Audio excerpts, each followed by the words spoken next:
This is the fourth of a series of videos describing how to run ChIP-seq analysis using Galaxy. In previous videos I have described what ChIP-seq analysis is and gave a brief introduction to Galaxy itself. I used Max to perform peak calling analysis and then used CEAS to determine where our binding regions sit in relation to other genomic features. In this video I'm going to run Motif discovery analysis using Weeder. There are many different Motif discovery packages, but over the years I've come to rely on Weeder. It takes quite a large number of binding regions, it's quite fast, and well, just generally it seems to have been reliable. So there's a reasonable amount of data manipulation to do now, because we can't just input binding regions as they exist. They're too long. If you put sequences that are too long and too many into Weeder, you'll just get so much background noise that you won't get a decent result. So with our analysis we have 674 regions. That's fine, that's a good number. Even if we had a whole genome's worth, say we had 10,000, Weeder would still be able to cope. However, the important thing is to get the sequence length right. Now what I'm going to do is get a set of sequences that are based on the summit. Again, this is the it's the area of the region that has the highest pile up of fragments, so that should give us confidence that we're looking in the right area of sequence. The idea of this whole process is to find a pattern that is enriched in our data, which gives us an indication of where the transcription factor is actually binding. So we want that input sequence to be the most relevant that we can provide. So the summits file isn't any good on its own because it's just a one base coordinate. So what we want to be able to do is extend 100 base pairs either side to create a 200 base pair summit region. So in order to extend our summit coordinate to 200 base pairs, we're going to use a Galaxy tool called Compute. This resides in the text manipulation region, and there are many different tools for doing things with text files or tab delimited text files. So we click on Compute, and the main thing we need to fill in is the expression, and this is what you're going to do with different columns of data. So what we want to do is, using our summit file from Max, so that's item 4 in our history, so we'll just put that in now actually. What we want to do is take column number 3, so each item of column number 3, and subtract 100 base pairs. So we have C3 minus 100, and it's going to go through every line of that file and perform that expression. This is important too. We do not want to we do want to round the result. If you keep it as no, you'll have a coordinate and then a dot and then a 0, because it's not rounding the value. It's like just like a regular number. So we just want to make sure we're dealing with whole numbers, so we select yes. So there we are. So we're on item number 4, we're going to subtract 100 off the end coordinate. Okay, so we've extended the summit coordinate 100 base pairs to the left, so you can see in our new file number 12 that we now have this additional set of coordinates which is 100 base pairs less than this one here. So now we want to get 100 base pairs to the right of the end of the summit, so we go back to compute. We can do C3 plus 100. This time the file we use is item number 12, because it already has that extra column of data, and we want to round it again as before.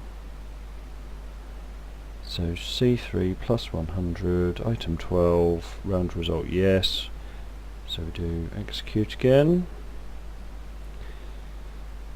Okay, incidentally, you don't have to wait for these jobs to finish before you can set up the next one, because it will just wait or queue them until the previous job is finished. Okay, so that's running now. Now the next thing we want to do is cut out the chromosome and the new start and end coordinates from that file. Now to do that, we can use another tool from the text manipulation part called cut. So what we want to do, I'm just going to let this finish.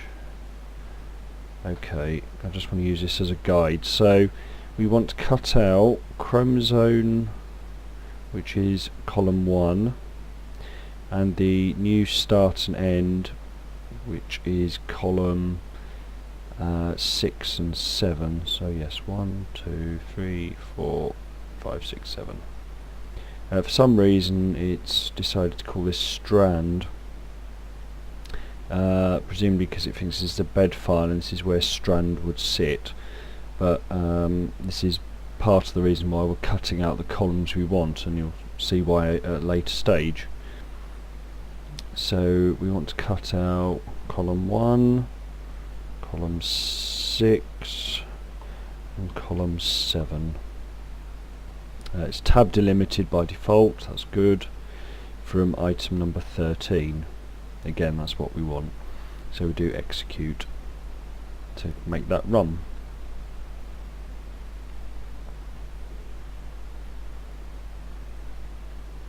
Okay.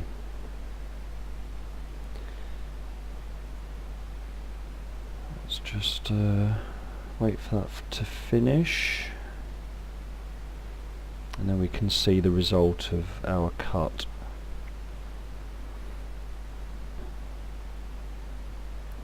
With this number of items and columns, it shouldn't take too long.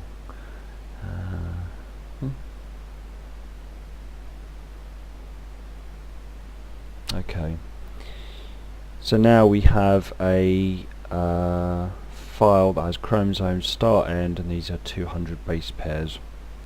Now we have to do one more thing.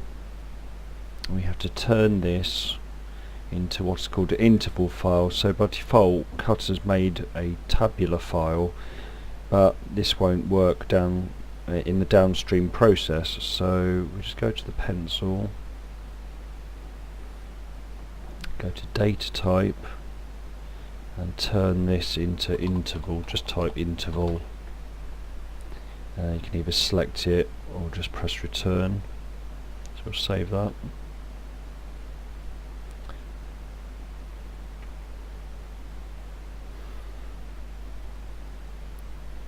Okay, so this is going to make this into a file of type interval, which allows us to intersect it with other files in a moment.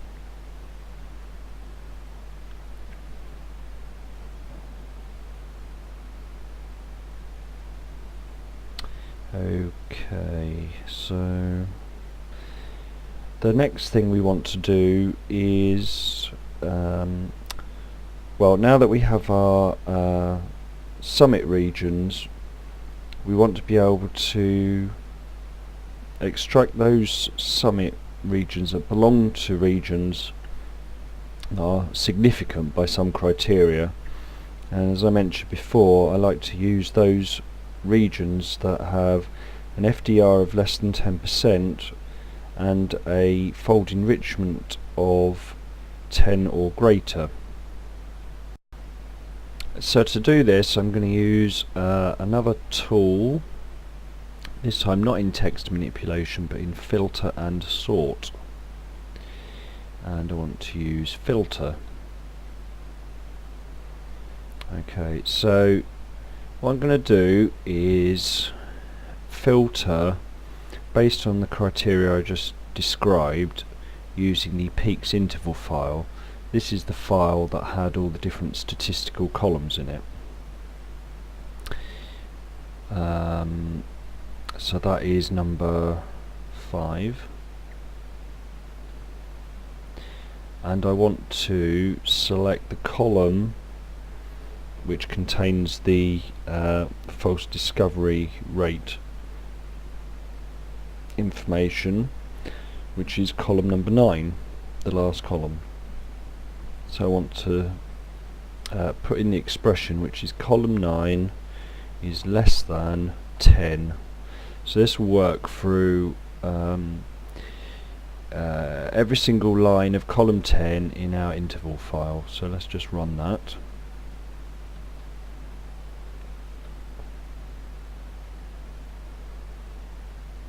Again, we can set up the next step before that one is finished. So we can go to filter. This time we want to use the product of our last filter, which is number 15. This time we want to filter on the fold enrichment column, which is column number 8, which is going to be greater than or equal to 10, and then press execute.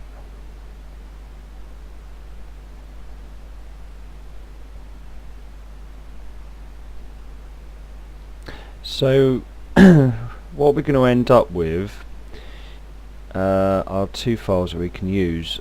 Item number 14, which is the summit region 200 base pair summit region coordinates for every single binding region, and number 16, which is our file containing our filtered binding regions, so those that are FDR less than 10 and fold enrichment greater than or equal to 10.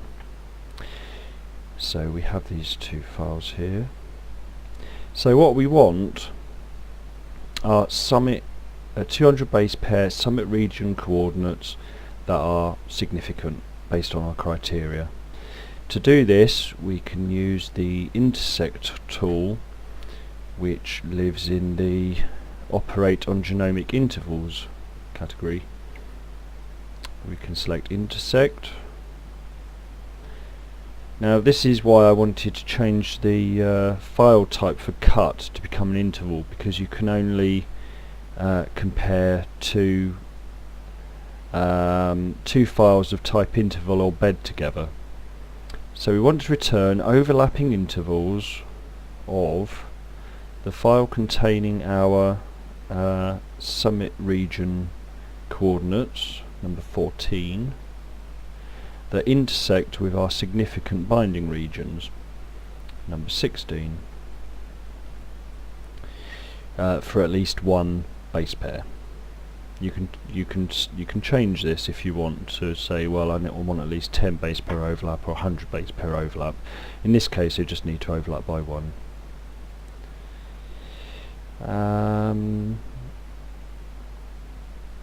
Yep. Okay. So press execute.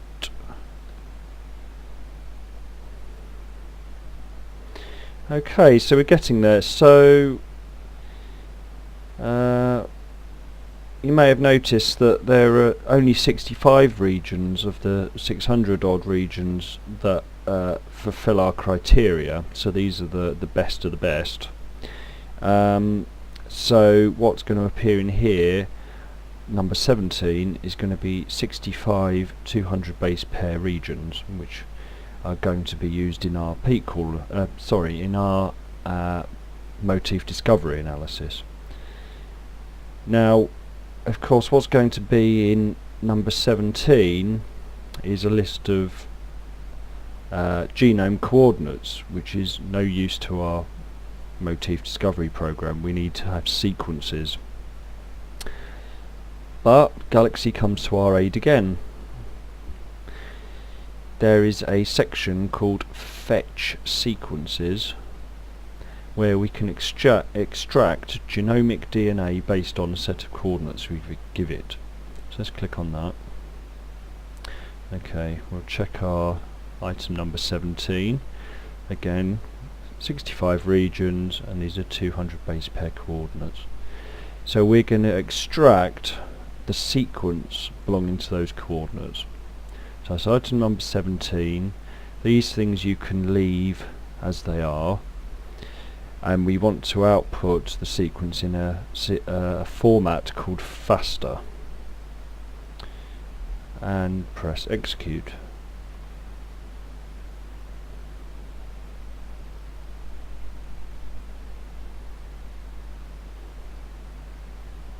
Okay, so this shouldn't take long to do for only 65 regions.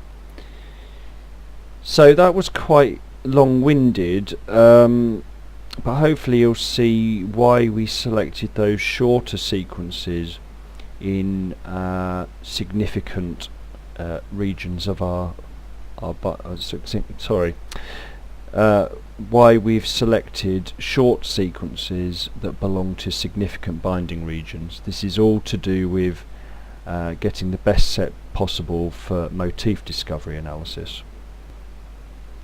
Okay, it's finished. So if we look at the file now, I'll just blow it up by put it in the middle of the screen, looking at using the eye icon. So now you can see all the 200 base pair sequences that belong to our summit regions.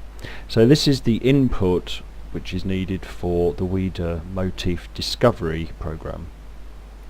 Now this lives in motif tools, but again we can start typing the name at the top here, and here we are, WIDA. So the input is our sequences. We have to select the background model to use, which is mouse, and we want to look for motifs, short motifs of length 6 and 8. We want to look on both forward and reverse strands. We've got no prior knowledge that we've got a palindromic sequence or anything, so you should always start off using that. But I do have prior knowledge that these motifs could be quite frequent and could appear at multiple occurrences on each sequence, so I'm going to select that. These tend to not actually affect overall what motifs are found. They tend to affect the significance values that are attributed to them. Now this number of discovered motifs here really depends on the size of your genome. For a small genome like yeast or worm or something like that, you'd have quite a low value. But for a larger genome, such as a mammalian one, you'd use larger values. However, for the sake of this demonstration, I'm just going to put 10. Okay, so we can start that going as usual by pressing execute, and this takes a little while to run. So if you choose motifs of 6 to 8, that's quite quick. If you do, if you choose the next one up, which is 10, that does take a lot longer, sort of hours. And if you choose 12, that can take maybe a day. Of course, this does depend on how many sequences you've put into the analysis. As there's only 65 in this one, it shouldn't take too long at all. Usually you'd want around 100 or 200 sequences, because this is a bit low at 65. However, this is just for demonstration purposes, so that should be fine. So what I'll do now is just... oh, it's finished, okay. So before we look at the results, I'll just go into some more detail about Weeder and motif discovery.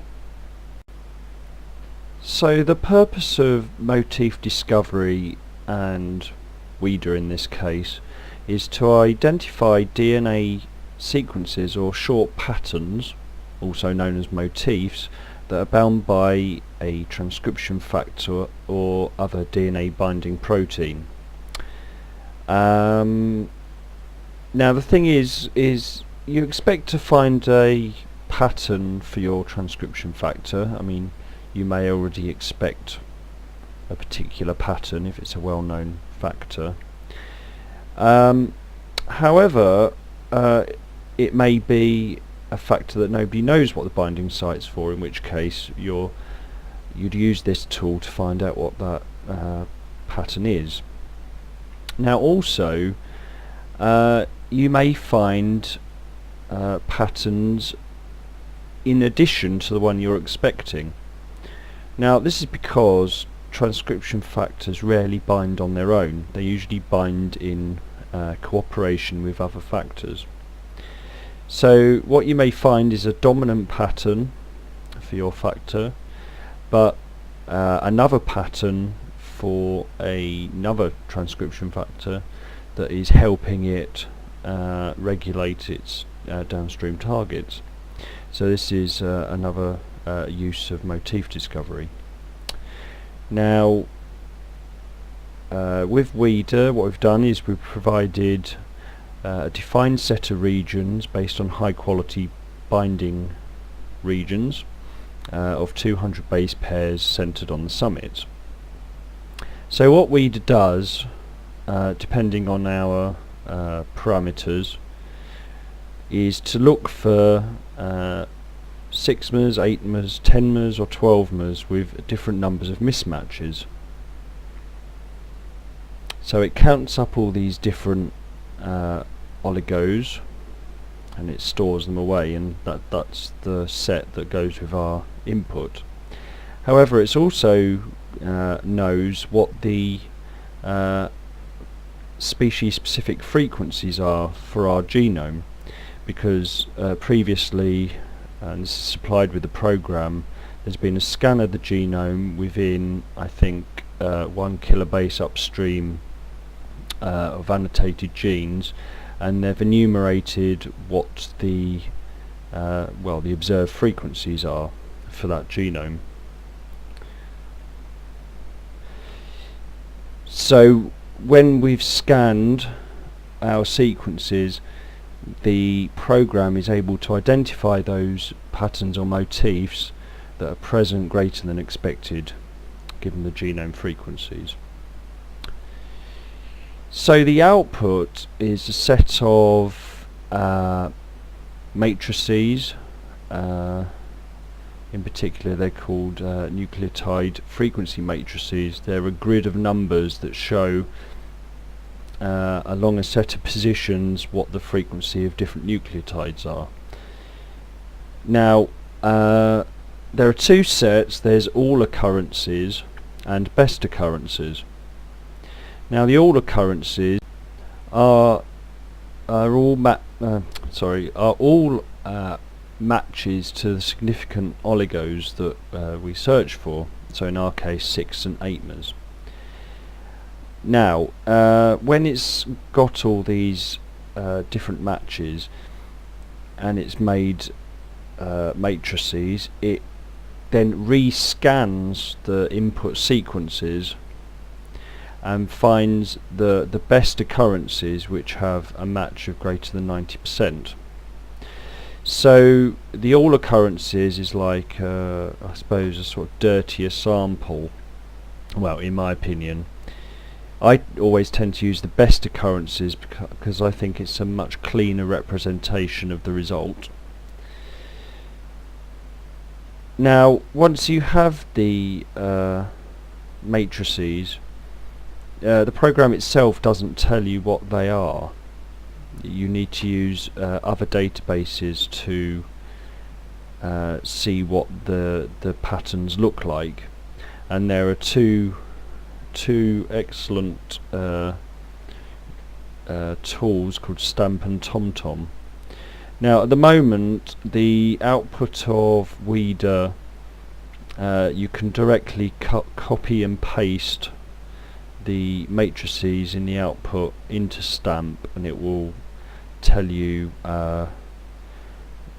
what other transcription which other known transcription factors they resemble.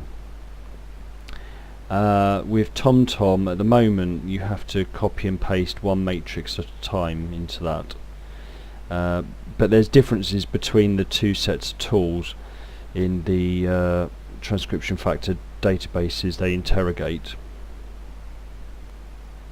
So let's have a look at the output of Weeder that is now waiting for us in Galaxy. The first file is a mix output file. Let's make that bigger. Now we asked for up to 10 patterns of length 6 and length 8, and these are the ones it found, and this is what was used to generate the all occurrences, and then later on the best occurrences matrices. The we output, let's look at that. This is a much more informative file. This again tells you what individual oligos it found that were significant, then all of the sequences that were scanned, and then it starts telling you what are interesting motifs. Now at the top you'll notice just this string of letters. This is the forward and then the reverse strand of the oligo, or the found pattern. So in this case TAATCC. This is the so-called IUPAC representation. This can contain degenerate positions. Also what it's done is it's found multiple instances of the same but slightly different motif, and it's generated one representative pattern for us. So the first one is the highest ranking. Down here are all the matches to the oligo. So this tells you what sequence the pattern was found in, whether it was found on the positive or negative strand, the oligo or pattern itself, and the position on the sequence from the start. And then also there's how well it matches the matrix. Now at the bottom you actually get the frequency matrices. So like I was saying, so for 6 nucleotide positions it gives you the frequencies of A, C, G and T. So this is the all occurrences matrix, so this is all the matches to the significant oligo, and then this matrix is used to rescan the input sequences, and those that match 90% or more, you get the best occurrences, and this is the one I usually use. Okay, so that's That's the detailed output. Now these two files at the top are files of the all and the best matrices, and this is the file, the one at the top, that I would copy and paste into stamp. So just copy the entire lot, or just copy these lines, so not the header, just these highlighted lines you can copy and paste into TomTom one at a time. But there are plans to produce additional output for Weeder that will be compatible with TomTom. Okay, so that's all I've got to say about motif discovery in Weeder. Next time I'm going to talk about how we can reuse this history to make it quicker to run this again and again in something called a workflow. So thanks and bye for now.